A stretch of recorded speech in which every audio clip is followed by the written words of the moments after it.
بسم اللہ الرحمن الرحیم نحمدہ ونصلی علی رسولہ الکریم اما بعد فاعوذ باللہ من الشیطان الرجیم بسم اللہ الرحمن الرحیم کل نفس ذائقۃ الموت ثم الینا ترجعون صدق اللہ العظیم۔ آپ سب حضرات کو علم ہے کہ حضرت مولانا طارق جمیل صاحب دامت برکاتہم العالیہ کے صاحبزادے نے اپنے آپ کو اللہ تعالیٰ کے حوالے پہ سپرد کر دیا ہے۔ اب یہ بات کتنی حقیقت ہے کہ وہ گولی خود انہوں نے قصداً اپنے آپ کو لگائی ہے، اپنے سینے پر ماری ہے، یا کسی نے آ کر ان کے اوپر فائرنگ کی ہے،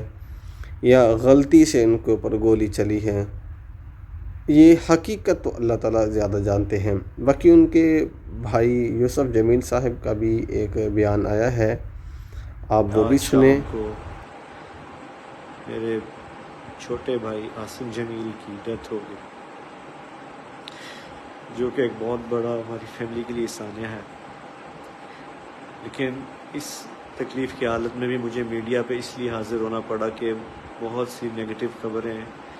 مختلف خبریں، غلط خبریں میڈیا پر چلائی جا رہی ہیں۔ میں ان کی وضاحت کے لیے حاضر ہوا ہوں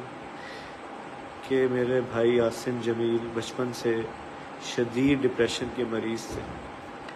اور پچھلے 6 ماہ سے ان کو ان کی بیماری کی شدت کی وجہ سے الیکٹرک شاک لگائے جا رہے تھے تاکہ ان کی ڈپریشن کو، ان کی بیماری کو کنٹرول کیا جا سکے، لیکن اس کے باوجود بھی ان کو یہ فاقہ نہ ہوا۔ اور آج کے روز وہ اتفاقاً گھر میں اکیلے تھے، اور انہوں نے اپنی تکلیف اور اذیت کی وجہ سے باہر سیکیورٹی پہ تعینات جو گارڈ تھا اس سے بندوق لی، اور اس سے اپنے آپ کو انہوں نے شوٹ کر دیا۔ انا للہ و انا الیہ راجعون۔ اس کے علاوہ جتنی بھی بات کی جا رہی ہے، کوئی دشمنی تھی، کسی نے حملہ کیا، ایسی کوئی بات نہیں ہے،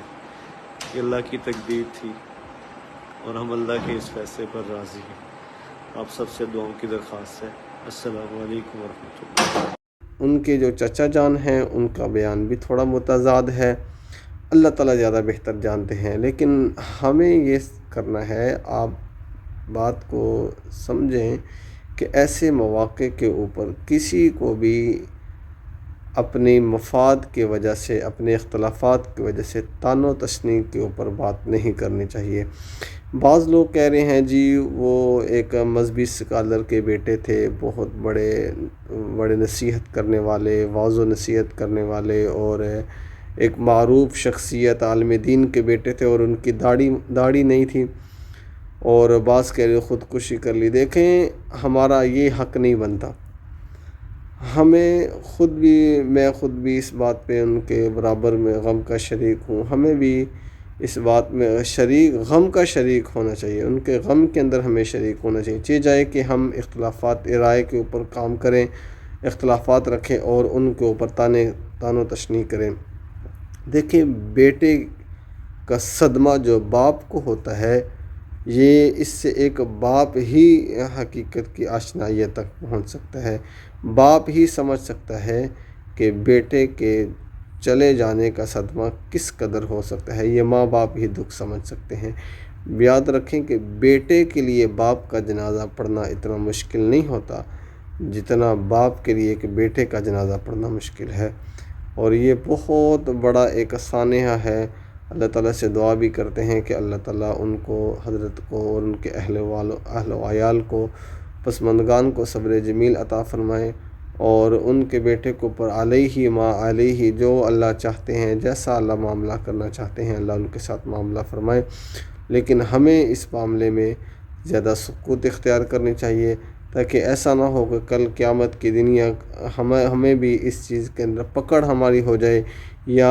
اللہ نہ کرے ہمارے ساتھ بھی ایسا معاملہ پیش ہو، اور ہم پھر برداشت سے کام باہر کر جائیں، اور اللہ تعالیٰ ہم سے سخت ناراض ہوں۔ اس معاملے میں خصوصی جتنی زیادہ احتیاط ہو سکے گفتگو کے اندر کریں۔ اللہ عمل کی توفیق عطا فرمائے۔ السلام علیکم۔